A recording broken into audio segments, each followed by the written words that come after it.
Welcome to today's Software AG webcast titled Manage Enterprise Applications with Kubernetes Container Orchestration. Today's webcast will be presented by Zvonimir Ivanetic, Senior Architect, Adabas Natural at Software AG. As we move through today's presentation, we invite you to submit any questions that you may have via the Q&A box, which is located on the bottom center of your webcast dashboard. We will address your questions at the end of today's program. In the event that we're not able to answer your question, your submission will be noted, and today's presenter will be back in touch with you as soon as possible. It is now my pleasure to welcome Zvonimir Ivanetic. So, thank you, Will. Welcome everybody, also from my side to our today's webinar about managing enterprise apps in Kubernetes. So this is our last webinar out of the series that we have seen so far. Let us have a look into the webinar series that I was presenting on Adabas Natural in the cloud. We can see that it started all with exploring the whole journey to the cloud on the 9th of July. I hope everybody was joining this session and was following my presentations from the beginning, as today we will come to an end, and I take as a prerequisite more or less the knowledge from all these previous sessions.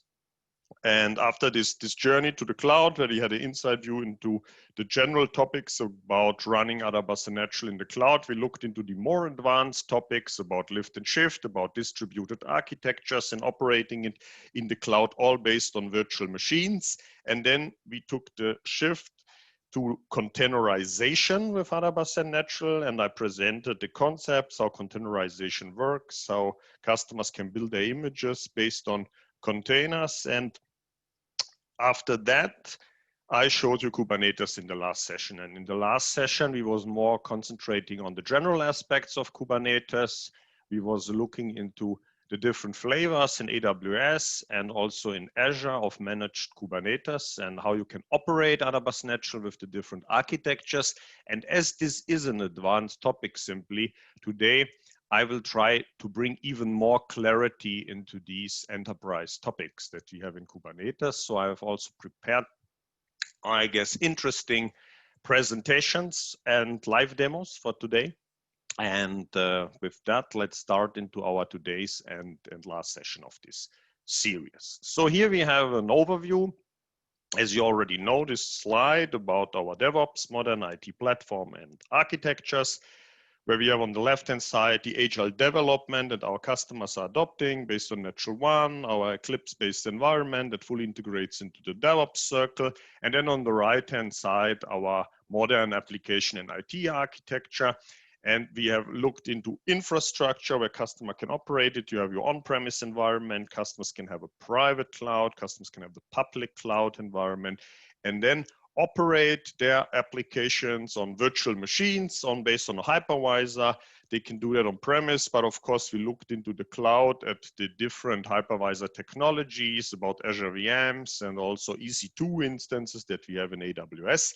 And then we have the containerization where Kubernetes is the orchestrator that we saw in the last session, and the offering to containerize Adabas Natural applications. And then on top of this, you have your ANN application where you have inline user and batch processing. And this is an overview again to have a recap that we are now nearly fully presented this whole stack of components that we see on the right side here in this architecture. And now I want to do a little bit recap to some topics as you will see them today as well. This is about containerization and the images and the concept. And we have talked about that there is no need to install your platform or your application any longer.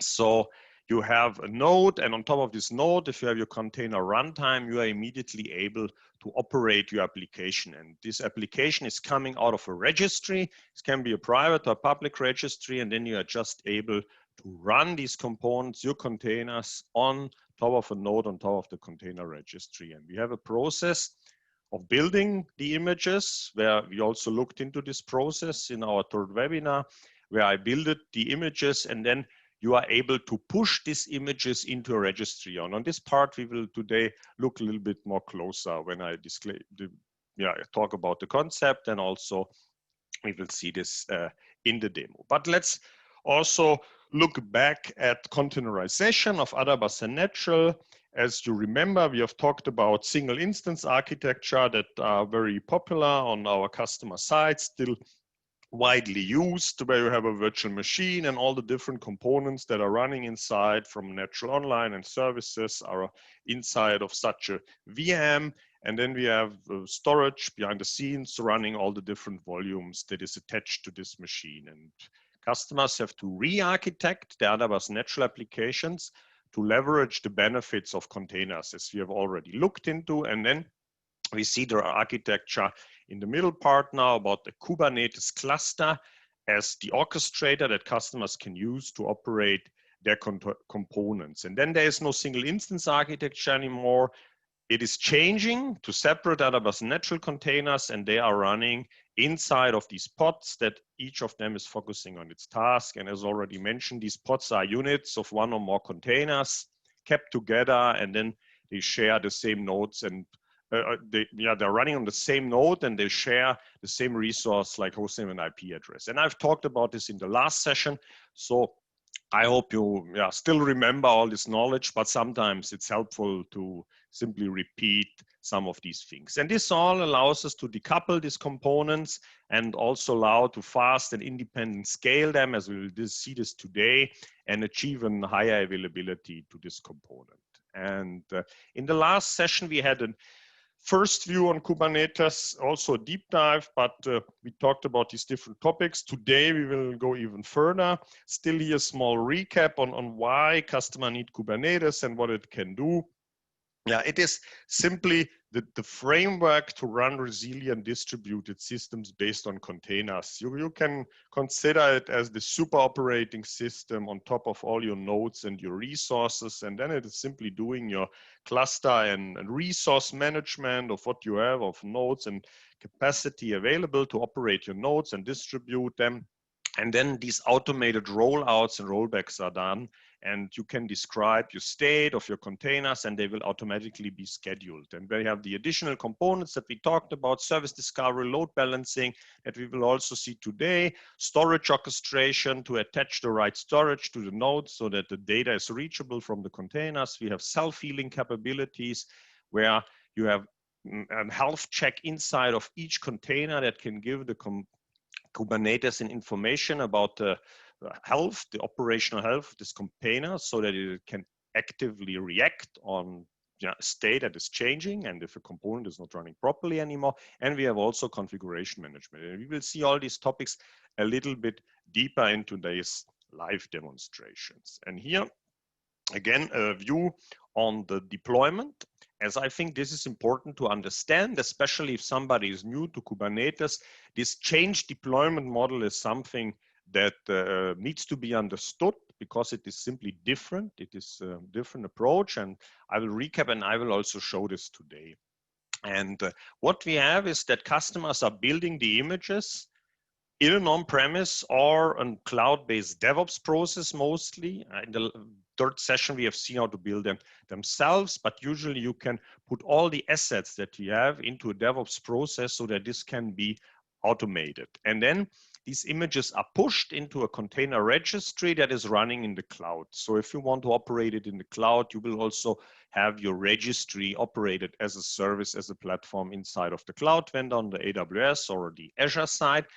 And when it then comes to the deployment inside of the cluster, then these Adabas Natural pods are simply deployed by Kubernetes based on these descriptions and scheduled on nodes with sufficient resource capacity. And the container images are then, they are not already available on this machine. They are pulled out of the registry on demand, and then they run on as pods on top of these Kubernetes services that we have in there.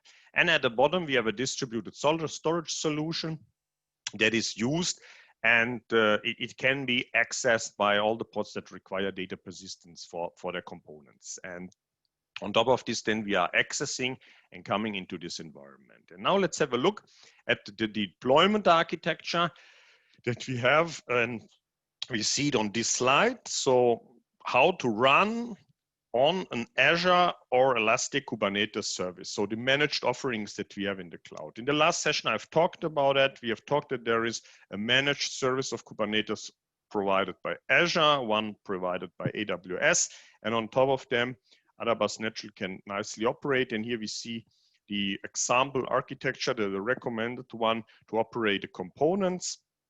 And we can see that the Natural and Adabas is running, of course, in distributed multiple pods. We have these instances also distributed and across the different nodes in the cluster to increase the availability and scalability, two topics that we will look also more closely afterwards. And then we have Natural Online that is exposing the green screen user interface through our AppLinks browser emulation. Probably remember the live demos from the last sessions where we looked into this online application that was emulated in the web. And then we also have the services part that is exposing the API using the NTX technology. And then we can access it based on this API over the load balancer. And probably here you remember this Natural Cruise application that was more nicely, we'll see it also today in the demos. And Adabas containers, they are running, they can even run in the same pod, but you can distribute them across multiple nodes. And also important, batch containers are running in a separate pod in this scenario, but it is recommended that they stay close together with Adabas for performance reasons. As if you have intensive batch workloads that are time critical, you can nicely orchestrate and tell Kubernetes to keep them close together so that there is no performance impact in distributing them too far from each other.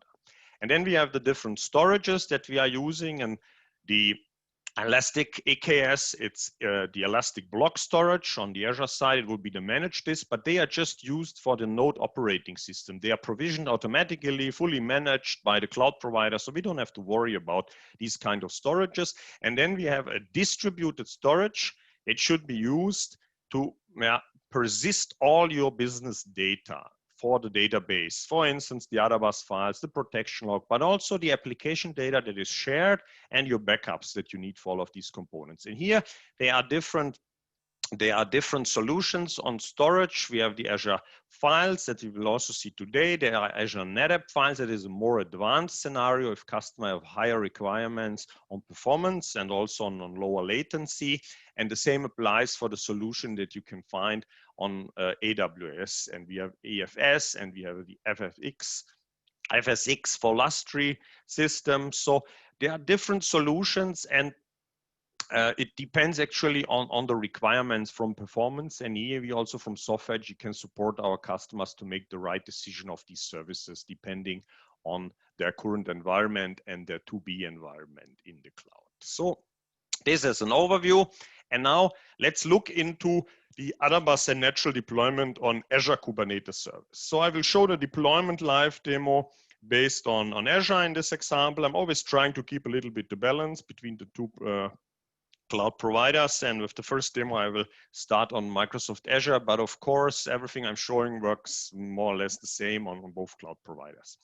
But I don't want to show these parts twice, as this would not have any advantage. So I want to keep it each of the demo on different parts. And the first one we see here is that I will demonstrate you a live demo how the deployment works, and we will use my Kubernetes in Azure. I have a storage on Azure files. I have an Adabas database, and this is the setup that we will find after I switch to the live demo. So there's just an Adabas database container operating, and there is no service inside. And then I have a registry, and I really want to show you the full step from my on-premise build process. So I will build a services container that comes out of the box from our master installation. And then we will push this image into the registry in the Azure cloud so that you really see the whole process here. And then after it is available in the registry, I will show you how you deploy it to get an understanding what actually is this deployment, and then how does it looks like, so that it gets simply more transparent and clear how inside of Kubernetes you define this kind of deployment. We have talked about this object type and so on, but now you will see it how it works. And I hope this will give some more understanding. So let's move into the first demo, and then at the end I will of course access these components from top over the load balancer. So now I will show you Adabas Natural deployment on the Azure Kubernetes service. So I'm switching to my environment, and we see here back on the portal of Azure, and inside of the portal, I'm not explaining this again. You're now pretty familiar with these components. We have here the Kubernetes service that I'm operating. This is my Kubernetes environment that I want to use for this deployment.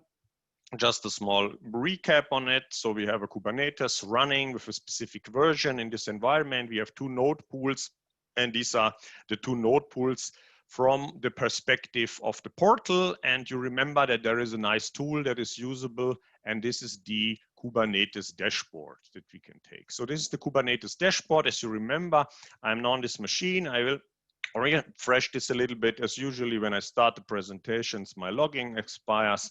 So therefore, I'm relogging here again. And we see when we look into the deployments that there's only one deployment now in the cluster. So there's no service, no online functionality. And I will now show you how we will get to this this deployment. And to get there, I want to show you the registry service. So first of all, if you look into the cloud, beside my Kubernetes service, I also have a container registry. And this is my Adabas container registry. It's also a simple service, a container registry called Adabas. I get a name, a login server, and this is a secured registry where the images that I provide and push into this registry are available, and these images can then also be deployed inside of the cluster. But now I have to create these images, and to create these images, I'm switching back to the VM that you remember probably from my 3rd session. This was the VM where I was building the Adabas image, and that's the VM where I was building the natural development server image. And today we will build the natural RPC server image. So if you look at the folder where we are, you see that I'm in the opt software AG folder, natural, and then inside there is always a new Docker folder that contains the use cases. And this is the natural RPC server use case. And it's also interesting to you, I changed the folder to 10.5 to simply show you that if you have a development machine, you can simply install in parallel in any folder and just use this folder for your master installation and for containerization and building your images, for instance. So now you remember that the first step, this is a small recap on the building. The first step was always to run this tar shell script, and the result of this tar shell script is that you get this tar file that extracts everything that is important from your binary. So I've done this already in advance, and then we have the Docker files, and these Docker files are building the image. They are the build plan for creating the images, but usually you don't have to change anything. You can go more or less directly out of the box. Beside, you need additional component inside. Then you will have to add things to this Docker file and extend the image that we have built. But in this case, it's fine. We can look into the README. The README gives us the 2 hints. And for now, we don't need this run command, as we will not operate this locally in my on-premise machine. I just want to show you the build process.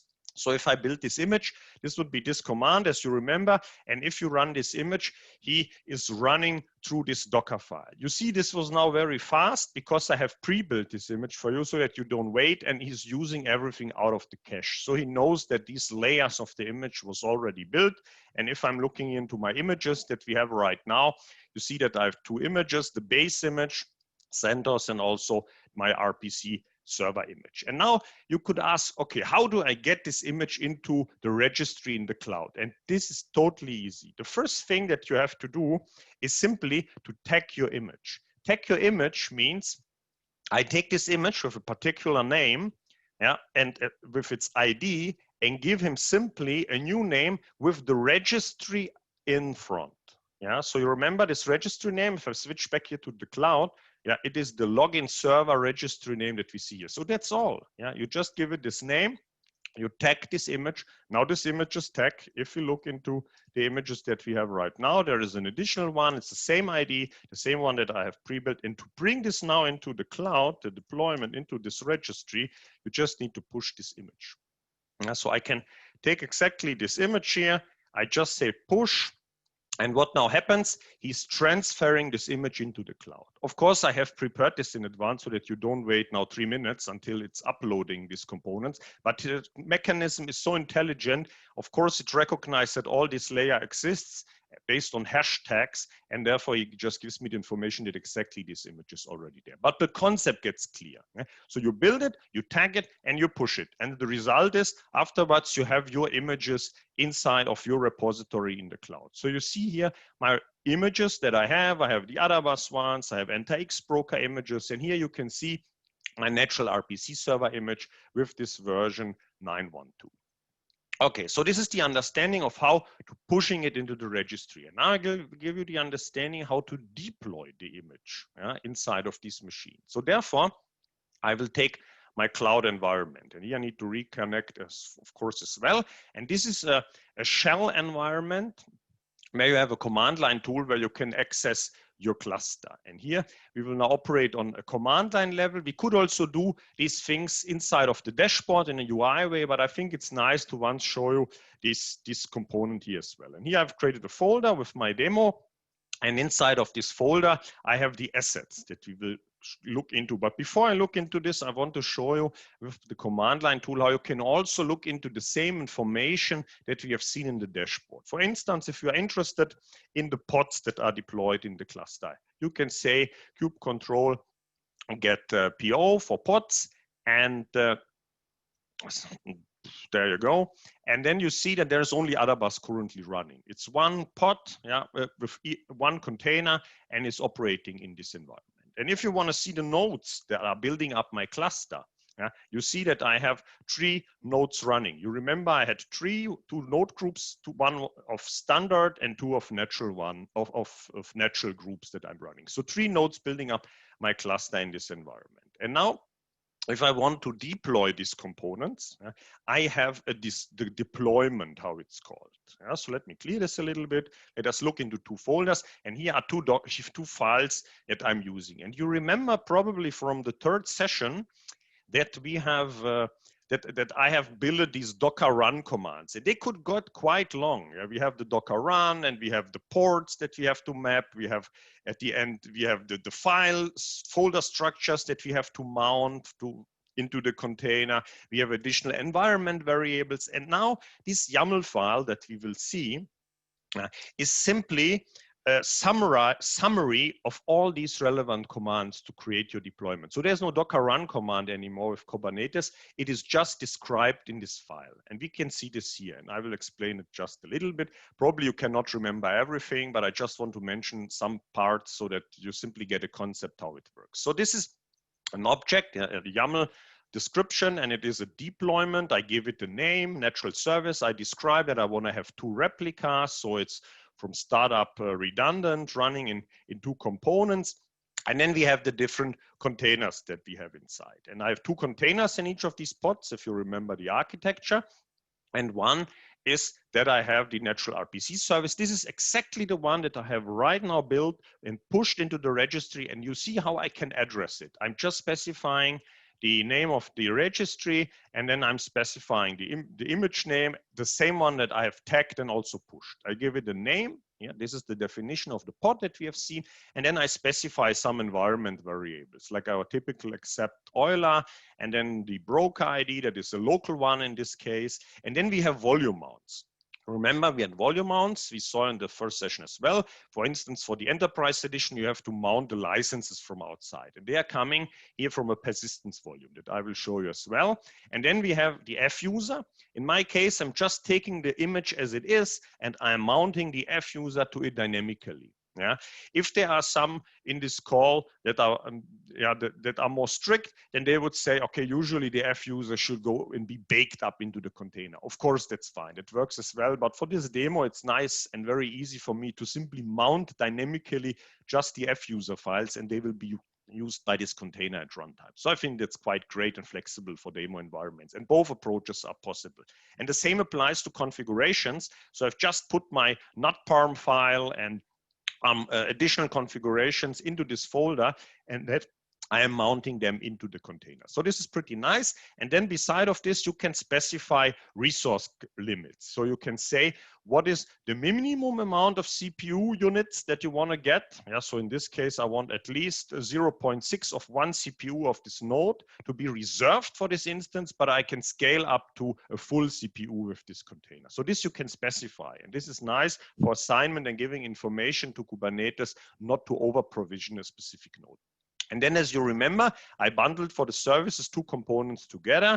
We have the RPC server of Natural, and we have the NTX broker component. And this is the other container in this deployment. And here we have informations like the port, the NTX port. We have to mount the licenses. We have the same definition for the resources. And we have some tolerations. And you remember I have two node groups, and these node groups I have dedicated to specific tasks. The standard one was meant for Adabas, and the natural node groups, they are only meant to run the natural workload that will scale up. And here we have something like tolerations, and they define for this deployment where to operate this node. So just to give you an idea on this, yeah, you can specify nodes that are allowed or meant to operate a specific workload. And this is what I'm doing in this case. I'm specifying these tolerations. And now I've nearly explained everything to you from this deployment. And the final 2 points are just the registry key. Yeah, the registry key in this case is stored inside of Kubernetes, and he's having the permissions to get the image pulled out of the registry. And finally, we have the persistence volume that I will also show you after the deployment quickly. So this is all. You now have the full overview, and you see this is the description of my deployment in Kubernetes. I can specify everything nicely in this file. And now the only thing that I need to do is apply this file. So I have to type properly, supply -f, and then we have here the deployment. And when I apply this file, what will happen?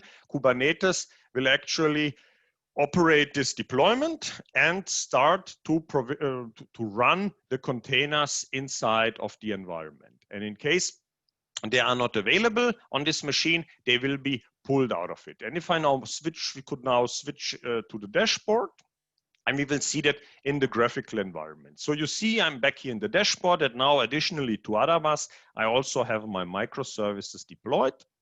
They are now running, and they have 2 pods. And if you look into the pods, we see that here are my 2 distributed pods that I'm just now started, and they are auto-distributed on different machines. And you see Adabas is running on the standard node of the standard node pool, and because of these tolerations that I've mentioned, they are ending up on the natural side, but they are still automatically distributed on 2 different nodes. You see, this is the number 1 and this is a 0 node. So the 2 different environments, and now my service is available. So, and you have more or less seen now already all the steps that are required to come from the on-premise master installation, build the image, tag it, push it to the registry, specify this deployment, and then my application is ready to run. And it is operated in the cloud. I can now switch to my demo application that you already know. And in my demo application, I can now start with searching these cruise IDs. As you remember, this is now the Azure AKS environment, and you see it works. And this information is now retrieved out of this service that I have just deployed out of the box. Yeah, it's coming from the AKS NAT URL that I've configured. Yeah. And if you ask yourself, how is this available to the outside world? How does this work? And this is the other component here. It's the service. Yeah. So let's quickly also show you this and not hide it, so that you get an understanding. This is the service component that I was talking about. And the service is decoupling all the pods that are running the workload and offer in front, like a load balancing, a service descriptor that you can just address and then access the services. And he's simply specifying that this is a load balancer, that we have a port 1971, and the target port of all these nodes is the same in this case. And then there's no session affinity, as this is really a stateless content. And running this service, we get the right resources and components provisioned automatically in the cloud. And the only thing that we need to do is just access it from the outside world. And if we now look at the IP address to give you this understanding once again, so we have these IP addresses that are then provisioned. And if we look into them, you see here is my IP address with the name that is associated to my Kubernetes. This is auto-provisioned, therefore it has this funny ID. And still, I have given it a nice name. Yeah, here you see the subdomain, AKS NAT, and bound into exactly this service. And so you're creating the link from a DNS name to an IP address to a service load balancer component in Kubernetes that is then distributing these components to your resources. And this is how you can reach this then from outside, from a web application, and communicate with your Kubernetes services. And in this case, my natural microservices that are running in this environment. So I think it's pretty cool to get this understanding how easy it is and how these parts play also together. And I also want to explain one additional topic here in this deployment. As you have probably seen, this mounting on these folders. And then you could ask, okay, but where are these folders? Where are they hidden? And in this architecture, I want to show you this as well in this environment. So these are storage accounts where you're keeping the data. And in this case, I will just show you the storage account that is used for these persistence volumes that I am mounting the inner life of the Kubernetes to the outside of these storage volumes. And I've, for easiness and simplicity, used here more or less one storage account. And then also in this one storage account, you have multiple file shares, how they call it. It's the same context. And here you see the different persistence volumes that are provisioned. And if I look into this, it is more or less just the file structure that I can now access, of course, if I have the right permissions to. And you can see here all the data from the root directory that all these containers are using, all the pods. Yeah, and here, for instance, we have my Adabas data, all the configurations, all the license files. I just put this for simplicity in one folder, one root directory, and then I'm mounting the containers to the subdirectory. And what you see here is more or less the storage, the data for the Adabas database that I'm running. So this is my etc folder, my DB2, the DBAC and around will understand this folder structure. And you see here actually exactly the files that I'm using. And I could even access them here as I have permissions to get to this data. Yeah, I could upload something, I could even download something. So I'm directly accessing the shares that are operated by these containers, by this Kubernetes, and all the data that I want to persist. And there are different storage solutions with different concepts to access them, and this is a quite nice one. And I just want to show you that to demystify a little bit the question, where is the storage, where is the data? And if you want to bring something, for instance, that your containers are using, I just need to upload these files, a zip file here, extract it, and then I can mount a specific folder to a container, and then I'm accessing my data that is running in the cloud. So quite easy. Okay, so this for the first demo to understand the deployment. And now let's move back to the presentation, as I have a second topic here. So this was the deployment. And now we will talk a little bit about two other enterprise topics, and this is high availability and also scalability. And let's first have a small look at a conceptual approach about the high availability. As I mentioned, Kubernetes is offering us self-healing capabilities. And here we see the deployment architecture that we are now more or less familiar with. We have the natural online and services that should run in multiple pod instances across the different nodes in the cluster, then of course for high availability. And now what happens? In case there is a specific pod that has a problem and is not responding to its health check, as there is a health check that is automatically provisioned from the ANN components so that Kubernetes know, oh, they're not working well, there's a problem, I need to restart this component. And if this happens, Kubernetes will automatically reschedule the pod on the same or another node, depending on the capacity, and you have immediately a new instance available and you can continue to operate. So this works quite smoothly. And then there's of course another scenario in high availability.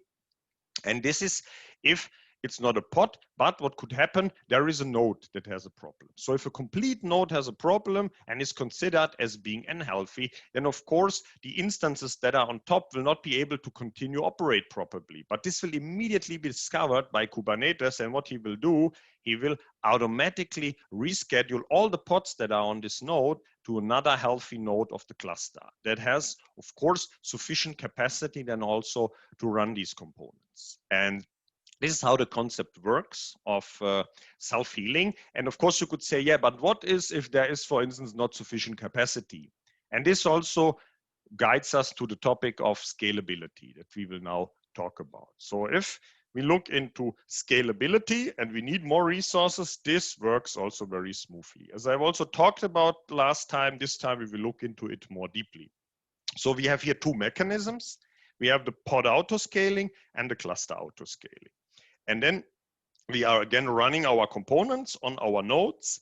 And as I already said, AKS and EKS both offer to operate multiple nodes on these different pool groups, yeah, that are represented then at the bottom by EC2 or VM instances, and they can be optimized for different workload and performance characteristics. For instance, for Adabas, you could take the standard node pool and you could run their strong machines with strong CPUs and memory, while you could use other types of instances that are starting very nicely and scaling very good and are pretty cheap, and use a scale out concept for your natural applications for services and online. This is what I'm doing. I'm scaling out natural. And if we have an approach where I'm accessing this application through the load balancer, I can specify a pod auto scaling mechanism.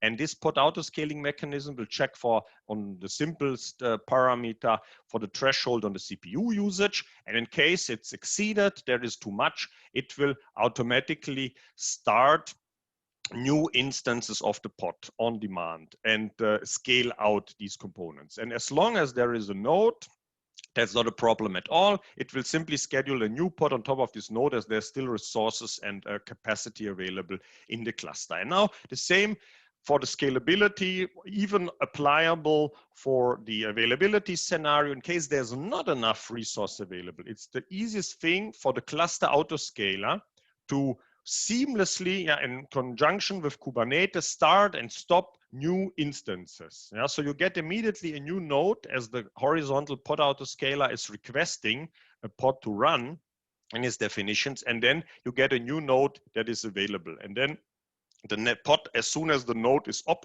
and running and operating, will be provisioned on top of this. And this works very nicely. And it also is not just for availability, to mention this. I have no slide on that, but to mention this is not just for availability in case of there's a problem, but you can also consider availability in case of updates. So if you have a new service, a new container with a new version of the Adabas Natural operating system, and you want to bring this new natural service of NTX and services in place, Kubernetes supports you with two nice approaches. There are rolling updates that come out of the box, or you can do so-called blue-green deployments. Yeah? And blue-green deployments mean that the whole version is working with one set of the components, and then it's completely switching to the new one, so that there's no phase in between when components are served by two versions in the same time. And this is very nicely implementable also in the Kubernetes approach. And if there is, for a specific amount of time, you need two installations, you can just use this mechanism so that he's starting new instances and you operate your new version until it's up and running, and when the blue-green deployment switches over, you can just scale in again for the components for the old version. So, and now let's look a little bit into this scalability so that you understand it in a live demo presentation that I will show you. And this time, as said, the second live demo will be on AWS and on the Amazon Elastic Kubernetes service to show you these auto-scaling capabilities. And what will we see here? So here on my live demo, I have again the Adabas setup. I have Elastic file storage at the backend for my data that I'm using in this demo, load balancer on top.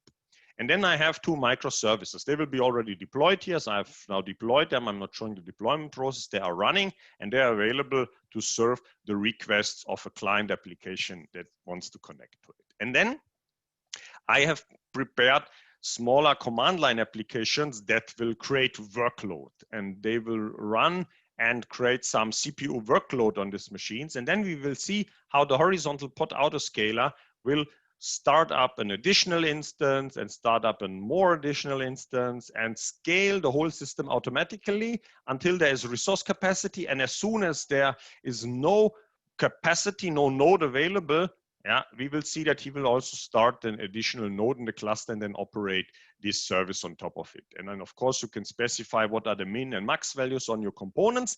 And important to understand is that I have set up these limits and requests of my CPU usage so that exactly two of my natural microservice instances of the container fit on one node. So this is how I've set it up so that after two are running on one machine, there's no third one, and then he need to scale out to achieve it. And now let's look into exactly this mechanism. I will now show you the Adabas Natural auto scaling on Amazon Elastic Kubernetes service. So let's move back to this environment. And this time I'm in the AWS Management Console, as you already should be familiar with the different services that you have that you can look into, all the ones that are offered in this environment. And here we have the Elastic Kubernetes service. And I will look into, and you probably remember that I have here a cluster, the Adabas Natural cluster, and this cluster is also consists out of my node groups. Yeah, you see I have the standard group I was already talking about, that I have one group that I'm using, for instance, for the Adabas deployment, and the natural groups that I'm using for natural deployments that are considered to auto scale out in this setup. And this is the same what we will apply here. We will see now natural how it will scale up when I create the workload on this environment. Let's move back here to my Kubernetes dashboard. So I have a dashboard for this environment as well. Let me refresh, as probably, yeah, my session timed out again. And now I'm logging here. We see my environment. Let's look into deployment. Yeah, it's prepared. I have my natural microservice here already with the 2 pods that have the 2 different images. You remember them, the broker image, the RPC server image. You see that this time, the registry name is a little bit different. It's not Azure, it's something in the AWS cloud. And this is the prefix. So you see, this is how it's changing. And now you can understand what this prefix in front of the image means. It's just the name of the registry. And AWS is giving you some, I don't know, ID names for your registry as the default. And so I'm using this setup. And now it's running 2 instances. And when you look at the pods, we have here 2 pods ready, the 2 microservice ones distributed on 2 different nodes and Adabas on the backend. And if I take my demo application here, my cruise application, we can switch to this AKS service, and it should work as well. So you see it's now retrieved from AWS on AKS. And if I take another value here, I get the African Queen returned, and it's again out of this AWS AKS environment. And I've also explained, I think in the last session, how this matches with the host name. So I will not show this a second time. So to give the understanding, this is this environment. And now we will auto scale. Yeah. So to achieve that, let's first move to the cloud console that we have on AWS. So it's similar. Yeah, we saw the Azure Cloud Shell, and here we have also a cloud environment that we can use to control our cluster. So let's look into the nodes. So we can say here, kube control get nodes. You see we have 3 of them. 2 was belonging to the natural group, 1 to the standard group. We cannot see it here in the name because the naming their naming is different in the AWS cloud. So we don't see the name of the node group reflected. It's just the IP address starting up in front. And then we can look into my pods that we have deployed here. You see it's again this setup that we have. And instead of looking the dashboard, we will now look into this inside of this command line, because I think it's quite nice. And now you can ask, how will I create my workload?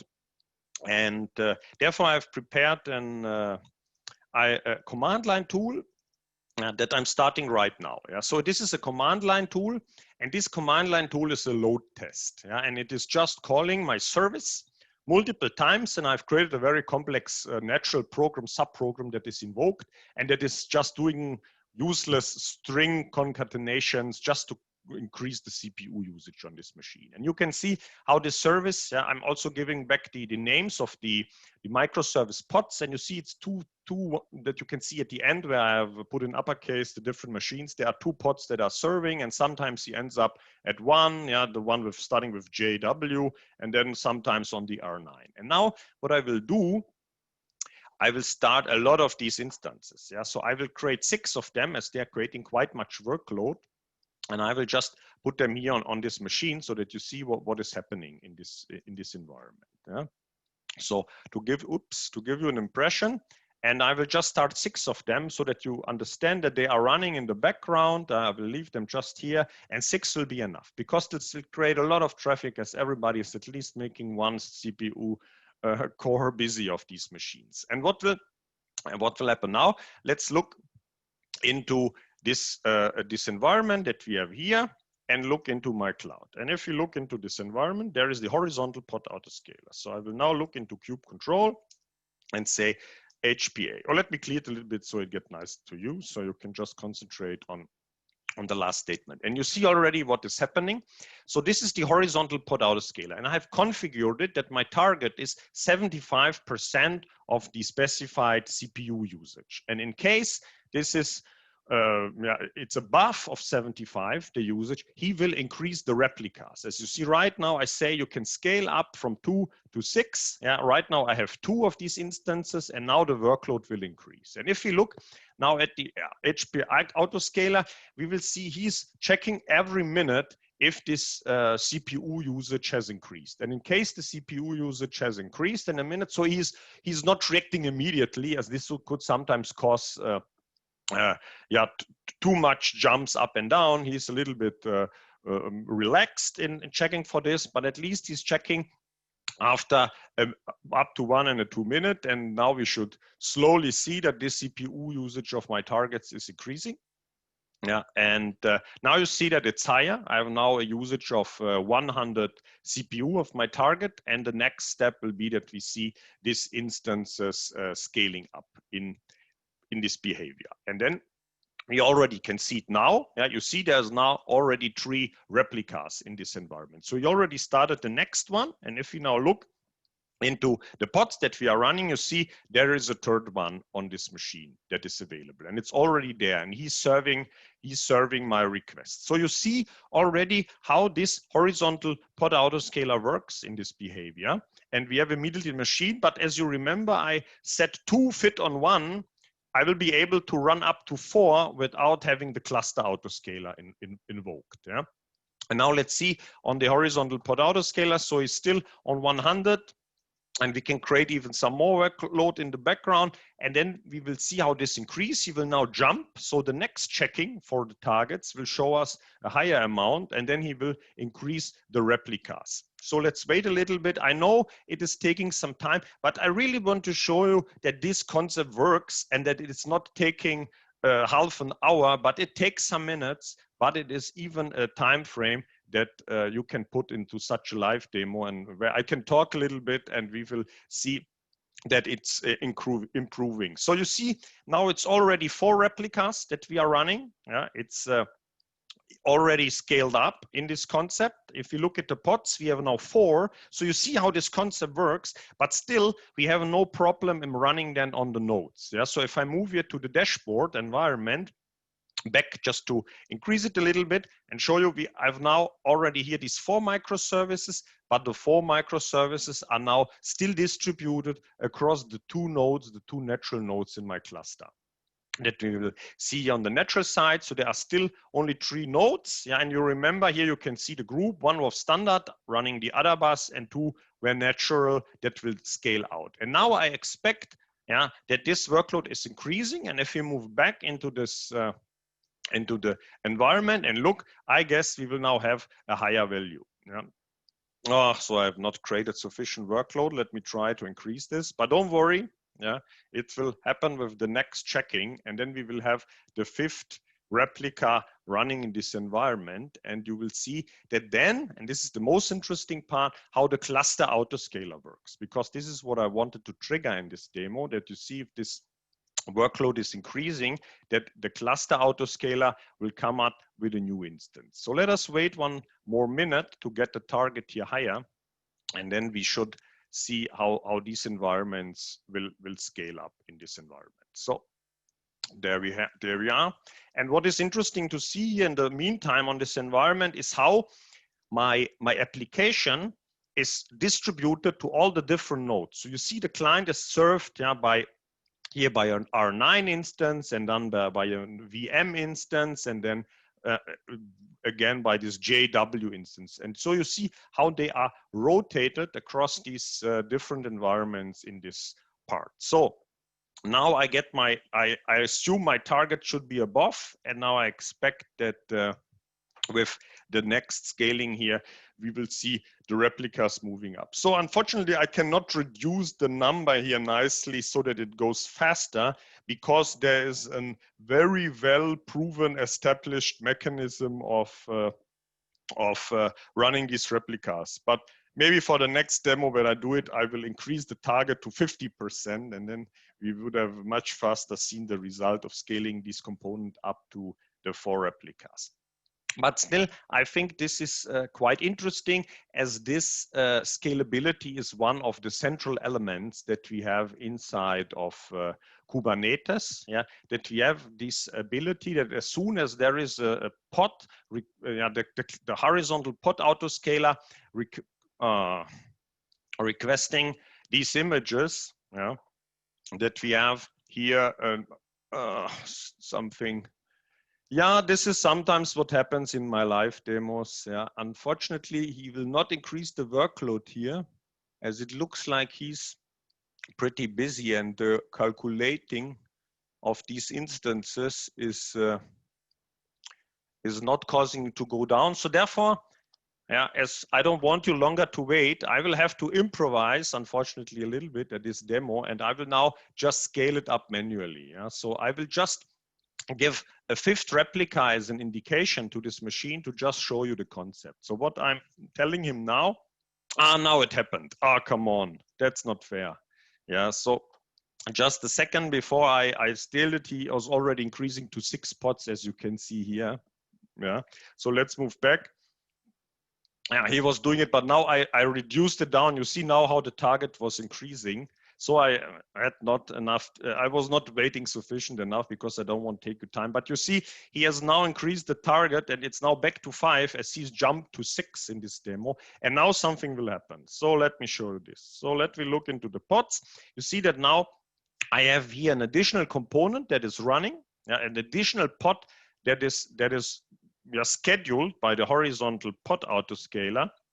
And if we look into this pod, yeah, we can see, describe the pod here and put the value, we will see what will happen. And this is what I wanted to show you more or less. Yeah, so we see the nodes, and then he recognized that one node didn't match the selector. This is my standard environment, and there are 2 that have insufficient CPU, and then he triggers up a scale up. Yeah, so this is the cluster autoscaler, and he scales up the cluster, and we see that he will now increase this natural node pools from 2 to 3. And then the maximum definition for me is 4, because you don't want him to start too much crazy instances in case the CPU is going much up. And you see that this concept automatically works behind the scene as soon as he wants to scale up to a bigger instance. Yeah. And now I can rerun the description again, as what happened, he has started an additional node right now. So if you look here in this environment, you can see that we now have 4 nodes in our cluster. Yeah?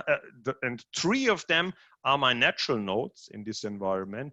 And the standard one is the one that is not scaling. So here you can see how the cluster autoscaler is increasing the EC2 instances that are building up the cluster. So the nodes from a hardware perspective automatically, and this based on a requirement that's coming from pod scheduling of Kubernetes. Yeah, so as Kubernetes wants to schedule the pods, and now you see that he have increased it even more. We have 6 instances now, so the mechanism works. But I didn't wait it sufficiently. But now let's look into the execution of it, and what you see is here the process, and you can see that he was then pulling the image out of the registry, and then he successfully pulled it, as this new node that I was running was not is completely created from scratch. Yeah, there is nothing installed. It's just added to the cluster, and then there is no image. It's pulled out of the registry that is specified, and then the other image as well. And then the container and the pods, the pod that is holding the container is started. And the result is that I have now a full-blown set of pods, yeah, that are running here in this environment. They are auto-scaled, yeah, by this concept. And now my clients are served that are running in the background by all these instances. And the same works in the other direction. Yeah. This means as soon as I reduce my workload here from the clients, we will see that the pod autoscaler with some delay will scale in again these components. And I just wanted to give you an understanding about these strengths, the strengths about scalability, adding nodes, and also here the strengths about high availability of these components that we have looked into conceptually, but we will not cover this in the demo. And but I still think that this is really interesting to see how this behaves. So that also this Kubernetes infrastructure as a service offering gets a little bit demystified for our customers, and also to see that Adabas Natural really can run in these environments. And now, having shown that, I'm moving back to the presentation as we are already at the end of it. And having showed you these components, yeah, and this demo about this environment, let's move to our key takeaways. That's today's session, yeah, about Adabas Natural on cloud, container, and Kubernetes. And let's sum all of it up. So this was the last presentation, and you have seen that Kubernetes is an advanced topic where it really takes at least 2 sessions to show you some of the concepts. And I assume that after today's sessions, a lot of things get much more clearer. And the most important thing to take out of this session is definitely that if you have a cloud or a container strategy, Adabas Natural can be part of the journey. I guess this is simply the summary key takeaway, not only for today, but for this whole webinar series. And if your ANN applications are running in these environments, you can leverage the benefits of these managed Kubernetes. And this is what I wanted to show. You can leverage the registry service. You can run in Kubernetes. You can containerize, no installation anymore, build and push your image, pull and deploy it based on all these features. And this with your valuable matured Adabas and Natural applications that can still follow you to this future deployment models that we have. Yeah. And as this is the last session, there's nothing to follow up. And I hope it was interested. And if you are interested into moving into cloud on container, I would really encourage you, please reach out to your Software AG contact. We can also move into these topics more in detail. And if you're interested, contact them and we can even discuss some more of these topics individually for your environment and see how your journey to the cloud would look like. And having said this, we are at the end of our today's webinar, and I want to hand back to Will for the final question and answer series. Thank you very much. We don't have any questions at this moment, but if anybody is waiting, please submit those questions at this point. While we're waiting for that, we definitely want to invite everybody that is on the program to stay abreast of all of the digital programming that we are doing. You can do that by visiting the About Software AG tab. Will, maybe it's just me, but I can't hear you. You are quite not the opposite of loud. You can hear me now? It's like far away somewhere in the hall, but maybe it's just me, so I don't want to disturb it. Sorry. Okay. Well, in any event, at softwareag.com, you can follow our digital programming in the future. So with all of that said, we don't have any more questions, so our program has now ended. Enjoy the rest of your day. Thank you, everybody, for attending, and bye-bye from my side. Hope to see you soon.